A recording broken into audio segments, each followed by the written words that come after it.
शुरुआत से पहले नियुक्ति पत्र वितरण समारोह के तहत आबकारी निरीक्षकों को नियुक्ति पत्र दिए जा रहे हैं। मुख्यमंत्री योगी आदित्यनाथ समारोह में उपस्थित हैं। संबोधन उनका जारी है। सीधा रुख करेंगे कार्यक्रम की ओर। उत्तर प्रदेश के इन युवाओं की ऊर्जा का लाभ प्रदेश को भी और देश को मिल सके, सरकार की हमेशा मंशा रही है और सरकार उसके अनुरूप ही कार्य भी करती रही है। इसलिए सरकार का एक प्रयास रहा है कि हम अधिक से अधिक नौकरियों का सृजन कर सकें, युवाओं के लिए अधिक से अधिक रोजगार और स्वतः रोजगार को आगे बढ़ा सकें। सरकार निरंतर इस पर प्रयास करती रही। आज से 4.5 वर्ष पहले प्रदेश के अंदर स्वच्छता और ईमानदारी का अभाव था। कोई कार्य ईमानदारी से नहीं हो पाता था। कहीं क्षेत्र, कहीं भाई भतीजावाद, कहीं जातिवाद, कहीं पर कोई अन्यवाद हावी होकर के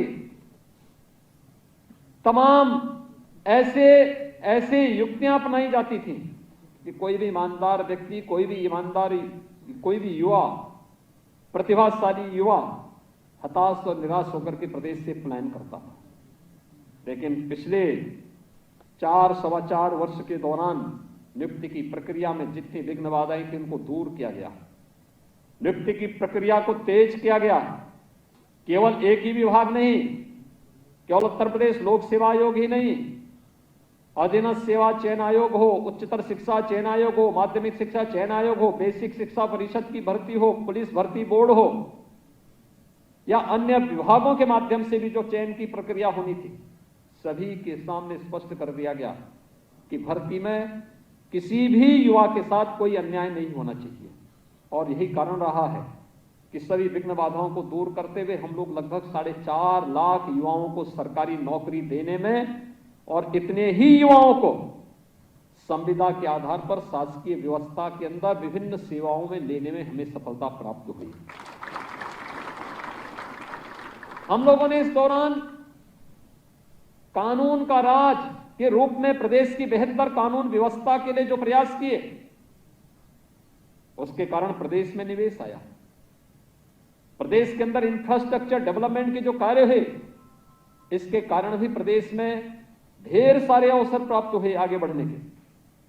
1,61,00,000 से अधिक युवाओं को हमें इस व्यवस्था के अंतर्गत नौकरी और रोजगार से जोड़ने में सफलता प्राप्त हुई। और भाइयों बहनों, यही नहीं, लगभग 60 लाख युवाओं को स्वतः रोजगार के साथ जोड़ने में भी हमें सफलता प्राप्त हुई।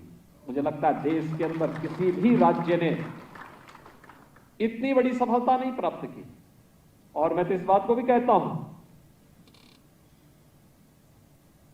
कि इससे पहले के 12-15 वर्षों के कार्यकाल को उठा करके देखिए। 2002 से लेकर के 2017 के बीच 15 वर्ष के कार्यकाल में जितनी भर्तियां नहीं हुई, इतनी भर्तियां हमारी सरकार ने कोविड महामारी के बावजूद 4-4.25 वर्ष के अंदर पूरा किया है, जिसमें आपकी भी 130 आबकारी निरीक्षकों की भर्ती शामिल है। आज ये प्रक्रिया हमारी संपन्न हो रही है। जब सरकार की इस पूरी प्रक्रिया में कहीं कोई खोट नहीं, कोई ईमानदारी में संदेह नहीं, किसी भी प्रकार से कोई व्यक्ति पूरी प्रक्रिया पर कोई संदेह नहीं कर सकता, कोई उंगली नहीं उठा सकता। जहां पर भी अगर किसी ने कोई दुस्साहस किया तो सरकार ने बहुत सख्ती के साथ ऐसे तत्वों के साथ कार्रवाई भी की। लेकिन जरूर जो पहले के कुछ ऐसे लोग थे जिन्होंने हर नियुक्ति निकलने पर उनकी अपनी प्रक्रिया प्रारंभ हो जाती थी, उनको परेशानी जरूर हुई।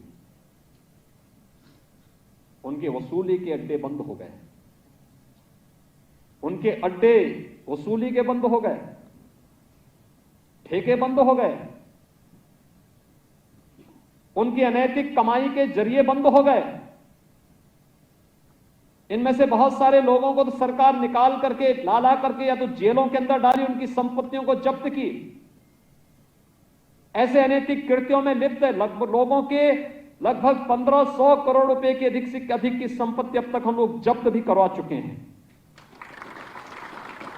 तो स्वाभाविक रूप से वे कहां चुप बैठने वाले हैं। और इसीलिए आज के इस अवसर पर मैं आप सबसे पहले तो अपील करूंगा, जब सरकार पूरी ईमानदारी के साथ पूरी पारदर्शी और सुचितापूर्ण तरीके से भर्ती की प्रक्रिया को पूरा कर रही है, तो आपसे भी अपेक्षा रखती है कि आप भी इसी ईमानदारी और इसी पारदर्शी तरीके से अपने शासकीय व्यवस्था का हिस्सा बनने के बाद अपने उत्तरदायित्वों का निर्वहन करेंगे। यह अपेक्षा सरकार सबसे पहले आपसे रखती है। याद रखना, सरकार की व्यवस्था अनुशासन से चलती है, परिश्रम से चलती है। हम जितने भी लोग हैं, जितने भी सरकारी सेवक हैं, हमारा कार्य जनता की सेवा करना है। हम जनता के मालिक नहीं हैं, जनता हमारी मालिक है। जनता जब टैक्स देती है, एक एक नागरिक जब टैक्स देता है, वह राजस्व के रूप में एकत्र होता है और वही फिर हमें वेतन और भत्तों के रूप में न केवल सर्विस काल में बल्कि सर्विस काल के बाद भी वही राशि हमारे लिए उपयोगी हो पाती है। तो फिर हमारा दायित्व है कि अपने उन मालिकों के साथ हम लोग उसी प्रकार की ईमानदारी भी बरतें। उनके साथ कहीं अन्याय नहीं होना चाहिए, कोई दुर्व्यवहार नहीं होना चाहिए, कोई भी ऐसा कार्य नहीं होना चाहिए जो हम लोगों की आत्मा को कचोटे। कोई भी इस प्रकार का कार्य न हो। आम जनमानस के साथ कोई भी दुर्व्यवहार का कार्य नहीं हो, उत्पीड़न का कार्य न हो, उनके साथ कोई भी इस प्रकार का कार्य न हो जिससे एक निर्दोष व्यक्ति अनावश्यक रूप से किसी शासकीय प्रताड़ना का शिकार बनकर के फिर व्यवस्था को कोसे। क्योंकि वह व्यक्ति तो आपको जब शासन को टैक्स देता है, उससे आपका पूरी व्यवस्था का संचालन होता है, तो उसके प्रति हमारी जवाबदेही होनी चाहिए। और ये तभी हो सकता है जब समयबद्धता, जीवन में अनुशासन का पूरा पालन करते हुए पूरी ईमानदारी और पूरी सुचितापूर्ण तरीके से हम शासकीय व्यवस्था का हिस्सा बनकर के अपनी अपनी जिम्मेदारियों का ईमानदारी पूर्वक निर्वहन करें। और ये कार्रवाई हमें हर एक शासकीय सेवक का दायित्व बनता है, हर एक का दायित्व बनता है कि हम इस कार्य का निर्वहन ईमानदारी पूर्वक करें। दूसरा, मेरा प्रदेश के युवाओं से भी अपील है कि वे किसी के बहकावे में ना आए,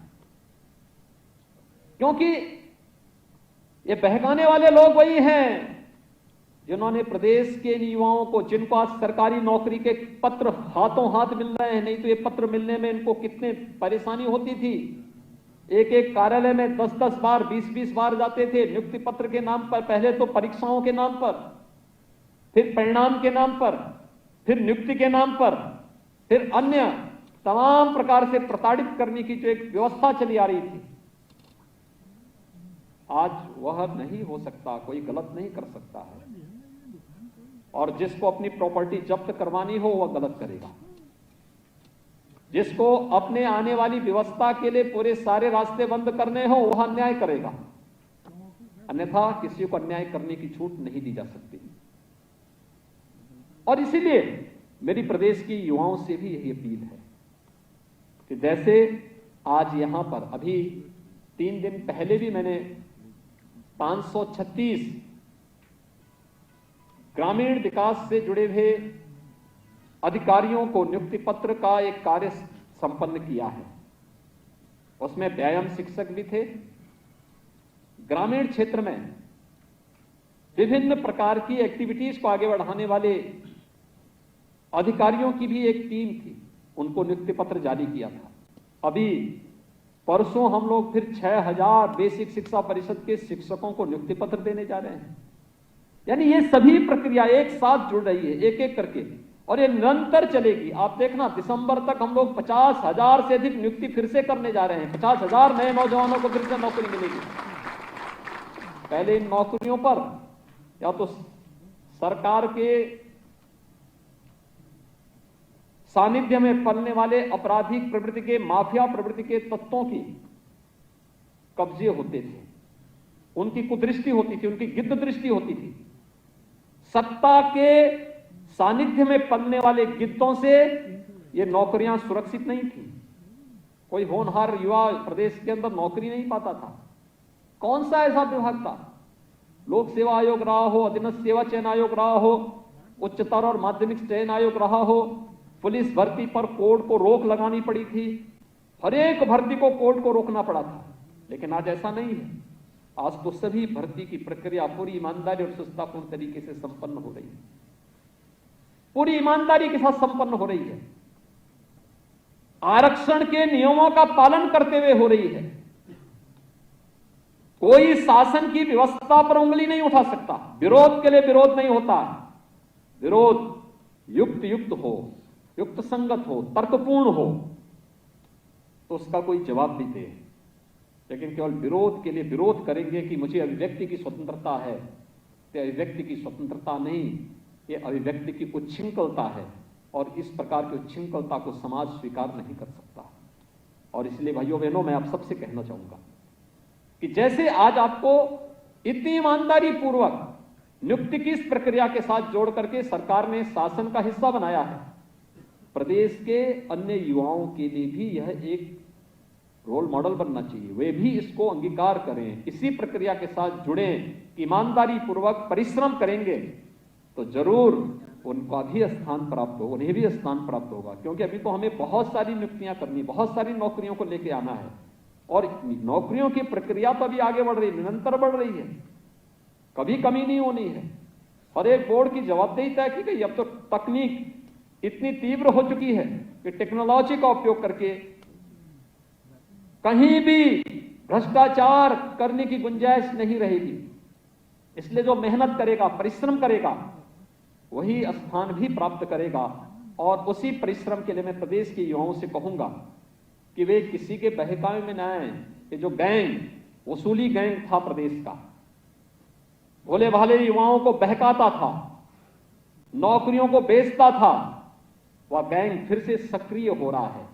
लेकिन उसके मंसूबों को कभी सफल नहीं होने देंगे। प्रदेश के युवाओं के साथ धोखा देने वाले, प्रदेश के युवाओं के भविष्य के साथ खिलवाड़ करने वाले इस गैंग के साथ कठोरता के साथ निपटने का कार्य भी सरकार करेगी। इस विश्वास के साथ मैं आज आप सभी आबकारी निरीक्षकों को नियुक्ति पत्र प्राप्त होने पर हृदय से बधाई देता हूं, अपनी शुभकामनाएं देता हूं और विश्वास व्यक्त करता हूं कि आप सब अपनी नियुक्ति की प्रक्रिया और ट्रेनिंग की प्रक्रिया पूरी होने के साथ, पूरी ईमानदारी के साथ अपना कार्य करेंगे। ट्रांसफर पोस्टिंग में कोई सिफारिश नहीं कराएंगे और मैं चाहूंगा कि हर एक विभाग को ट्रांसफर पोस्टिंग की प्रक्रिया को भी अपने एक पोर्टल बना करके उस पोर्टल के माध्यम से मेरिट बेस्ड कर देना चाहिए, परफॉर्मेंस बेस्ड करना चाहिए। कार्य अच्छा हो, अच्छी पोस्टिंग दो, कार्य खराब है, अटैच करो, फिर उसकी ट्रेनिंग पे भेजो। ये प्रक्रिया के साथ जोड़ करके इस प्रक्रिया को आगे बढ़ाना चाहिए। बहुत सारे विभागों ने इस कार्य को कर दिया है। मुझे विश्वास है कि जो शेष विभाग हैं वे भी इस कार्य को आगे बढ़ाएंगे। जहां भी अवसर मिलता है वहां पर कार्य करिए। हर एक दिन आपके लिए सीखने वाला होगा। और ये अभी ट्रेनिंग के बाद का आपका कार्य प्रारंभ होगा, याद करना ये फाउंडेशन है। अगले 5 वर्ष के अंदर आपके द्वारा की गई मेहनत और आपके द्वारा अनुभव से जो कुछ भी आप सीख पाएंगे, ये पूरे जीवन भर आपके लिए उपयोगी होगा। आपको आगे के प्रमोशन और आगे के भविष्य को बहुत अच्छा बनाने में इसकी बड़ी भूमिका होगी। और आप अभी से अपने इस फाउंडेशन को और मजबूती प्रदान करेंगे। आप सबके प्रति मेरी शुभकामनाएं। धन्यवाद। जय हिंद। बहुत बहुत